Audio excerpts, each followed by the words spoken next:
sa Dasmariñas, doon sa tatlong presinto ng Dasmariñas, Cavite, pare-parehas po yun din po, kahit po nitong 2025 NLE. Ang dahilan kung bakit napakatahimik po na eleksyon ay sapagkat kahit yung mga lawyers po, hindi naman po sa nawalan kami ng kita, pero yung lawyers po, wala ka na halos basis mag-object and mag-oppose. Kasi nga po, tinatransmit yung results, may kopya ka ng ER sa presinto, meron ka pang, may maka-counter-check, mabe-verify mo kaagad. So, yan po siguro yung isa ring kagandahan ng technology. However, it will readily be admitted na madami pa pong kinakailangang ayusin ang komisyon. It's a work in progress. Kahit 2010 pa tayo nag-automate ng election, dapat po may mga bagay pang maayos, lalo na po yung siguraduhin na makakaboto ang lahat. Sa bandang huli po, ang makina will only count, will only tally. Pero yung paano po yung botanteng hindi nakaboto sa sobrang haba ng pila? Paano po yung botanteng nagsabi nga, katulad ng pinanggit kanina, na hindi yan ang binoto ko, ito ang binoto ko? Paano nga po yung hindi na nakauwi o nakapunta sa mga presinto? We should be able to find ways by which we increase the voters turnout pa. Hindi po sapat yung 82.2 kasi nawawala pa ang 17.8 ng mga botante natin. Dapat po, nobody should be disenfranchised. Nobody should be left alone. Thank you, Chairman Garcia. Pero honestly, based on our observation nung nag-pilot testing ng barangay election ng 2023, una, hindi napupuyat yung mga teacher. Pangalawa, mabilis yung pagboto ng mga botante. Natutuwa sila at nagiginahuan. Pangatlo, nationwide din naman yung election, like the local and the midterm election. Why not use also the automation during barangay election? And if I could remember it right, you mentioned the difference is if yung difference no na kailangan ng budget 19 billion or 27 billion if you want the BSKE to be automated also. With a small difference lang. Pero even the barangay officials also wanted the automation para kung matensyon, maiwasan yung tensyon at mas mabilis yung yung halalan at konbinyente rin sa mga botante. Well, that's all. But again, I would like to inform the good Chairman George Garcia that we already filed or amend the law on automated election system to authorize COMELEC to use AES during BSKE. So, nandyan. Opo. And second, I also filed a bill regarding doon sa barangay clearance as a proof of residency. You know, there's a lot of, it's being abused. Maraming flying voters ginagamit yung barangay clearance para makapag-register yung kanilang mga flying voters doon sa nasabi nilang barangay para makapag-gerrymander rin sila.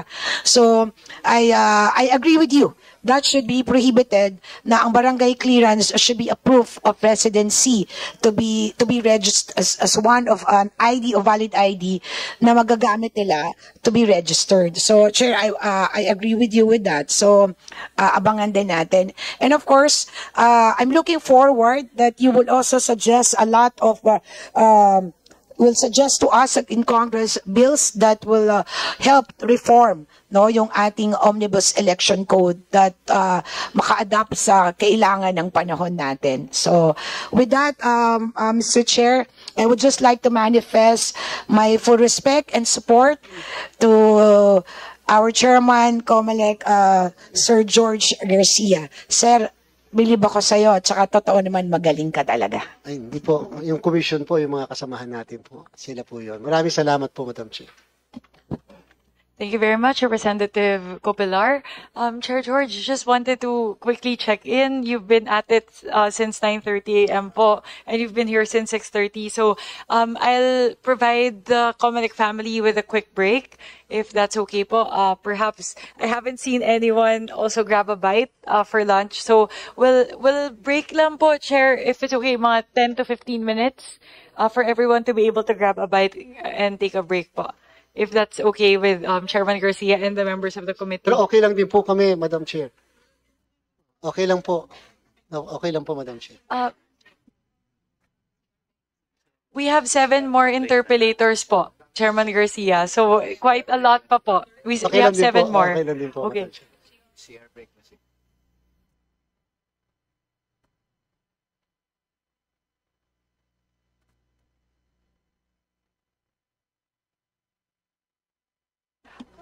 for everyone to be able to have a quick break and grab a bite, we'll quickly suspend po. I will suspend the hearing just for 5 minutes.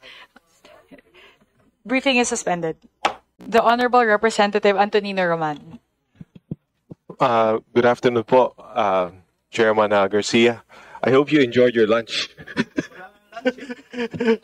Ay, napansin ko, masyado pa yung busy. I'll keep it short. Ang problema, hindi ko ho alam kung natanong na yung mga tanong na to. To the extent that it was answered, just say as and answered. Parang objection. I noticed from the budget that your aspired budget is 18 billion and the NEP is about 11.8 billion. There's a difference of 6 billion. So the obvious question is, ano ho yung mga programa ng COMELEC ang tatamaan? Hindi ko alam kung may nagtanong nun. Meron na ho ba? Meron na po, Madam. But, pero pahapiyaw lang po kung maaari kasi napansin ko po na tila yung maintenance and other operating expenses ang tinatamaan. Ano hong particular aspeto o yung mga bagay sila ng MOOE ang tatamaan lang? Hindi ko just itemize to see if it will affect the services and integrity of the election administration by COMELEC. Maraming salamat po, Madam Chair. Voters Education Information ay napakalaki po yung nawala sa atin. Yung po sa capital outlay po namin, nawalan din po kami. Yung pong aming mga trainings ay in preparation for the 2028 elections ay nawala din po. Kahit yung mga posts, yung sa amin pong courier services ay nawala din po. At saka yung amin pong sa information technology namin, Madam Chair. Ngayon po, ang plano po talaga namin, yung hinihingi po namin na sana bigyan kami ng 2 years to prepare for the 2028 elections. Kaya lang po, hindi po kami napagbigyan, binigyan po kami ng 2.6 billion in preparation for the 2028 elections. Subalit hindi po sapat yun. Siguro po mapoprocure lang namin doon, Madam Chair, ay election management system at saka po yung transmission of the results. We have to understand po, Madam Chair, na yung transmission of the results po ay separate component ng machines. At saka nung consolidation. At yun po, sa ginawa nating strategy for 2025, siya po ay in-unbundle namin. Dati-rati po kasi, Madam Chair, lagi siyang kasama. Kung sino ang nananalo sa makina, sa kanya po ang transmission. Ngayon po, in order to ensure check and balances, kung sino nanalo sa makina, iba yung nanalo sa transmission of the results. So the most po, baka yun lang po yung aming makaya sa 2026, makapag-procure kami noong transmission of the results at saka po yung election management system. Pero yung machines po, definitely yung po sana ang pinakamalaki. Hindi po namin magagawa for 2026. Yun po yung tinutukoy niya na capital. Yes po. At saka yung IT, ano yung pagkakaiba sa mga taong hindi ko naunawaan yung difference ng dalawa, Madam Chair, yung IT tsaka capital. Yes po, Madam Chair. Yung po kasing sa information technology namin, meron po kasi kami na gustong i-implement na mga pagbabago when it comes to financial management. Gusto po namin i-automate sana yung lahat ng aming financial management. Kasama na rin po, alam niyo po, isa sa pinakamahirap namin yung mga internet connectivity. So, dapat ang dahil po kasi mga lugar na pagkalalayo, kahit po sa Bataan medyo malayo, kailangan po kung hindi man po mag-Starlink kami, tuloy-tuloy yung internet connectivity.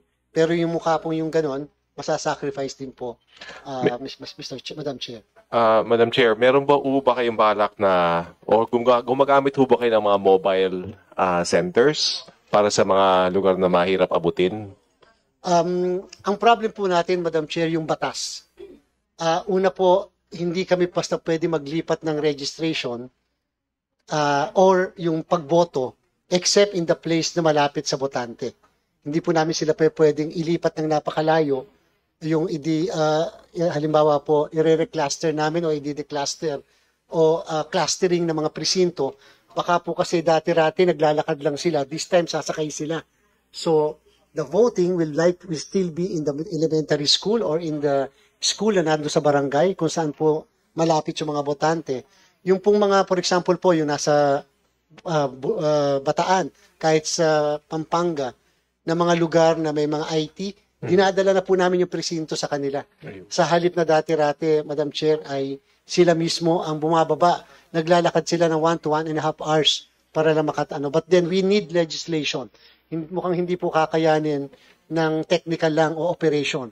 Legislation is necessary in order for the Commission to be able to utilize private properties for purposes of it converted into voting centers, kahit po mga gymnasium, kahit po mga yung malalaki ng mga private, dapat po may law na mag-authorize sa Commission. Noted po.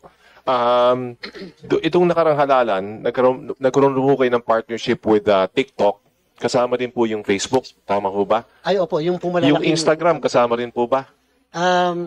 Instagram po, wala po kami sa Instagram. TikTok, Meta, Facebook, sila po. Yan po lahat. Ito ho bang partnership nyo ay patuloy ho na it's still ongoing hanggang sa ngayon? Yes po. In fact, Madam Chair, nag-i-invite sila sa amin sa Singapore. Kasi po ang sabi namin, hindi sapat na may guarantee lang sila that they will remove yung mga request namin na mga maling mga information o kaya misinformation, disinformation, malinformation. Ang problem po natin, Madam Chair, ganito po. Iba ang parameters nila sa atin. What may be immoral to us may not be immoral to them. Especially US kalimitan ang nag-i-screen. Kahit po nasa Singapore sila, ipapadala pa rin nila sa headquarters sa US. What may be illegal to us may not be illegal to them. So kalimitan po, nadi-deny nila yung ating pong request to take down. So gusto po namin mag-sit down sa kanila. Ano ba talaga ang gusto nila na ipakita ng Philippine Election Commission para lang makapag-take down sila nang hindi na po pahihirapan ng ilang linggo o buwan. Pero hindi ho ba kayo sang-ayon na dahil sila nag-ooperate dito, dapat sila sumusunod sa batas natin. So pag sinabi nyo pinag-uutos nyo na dapat i-take down, dapat nila i-take down. Alam niyo po, napaka-unfortunate talaga and ironic, Madam Chair. Nakakalungkot din po. The Philippine Commission Election, who under the Constitution, under Article 9C, is tasked to conduct the election, ensure fairness in the conduct of election. Nakikiusap po kami sa private entities para lang magtanggal, mag-take down, etc., etc. But unfortunately po, hanggang ngayon, because we do not have law regulating social media in the Philippines, and yung issue po kasi, Madam Chair, ng constitutionality, ng intrusion into the freedom of expression or freedom of speech, although, admittedly po, Madam Chair, kapag po election, ang pagtakbo po is not an absolute right, it's a privilege. And that's why po kahit radyo, dyaryo, TV, nare-regulate natin. Pero ang social media po wala pa sa kasalukuyan. Yun po. Siguro, pabro kayo na meron silang local presence dito. Dapat lang po. Okay. Because so that for purposes not only of taxation, but likewise for purposes of regulation. Meron ho bang itong nakarang halalan dahil dun sa partnership ninyo, yung pagpapatupad ng partnership ninyo with these different platforms, meron ho bang transparency report na isinapubliko o maaaring i-release ng COMELEC?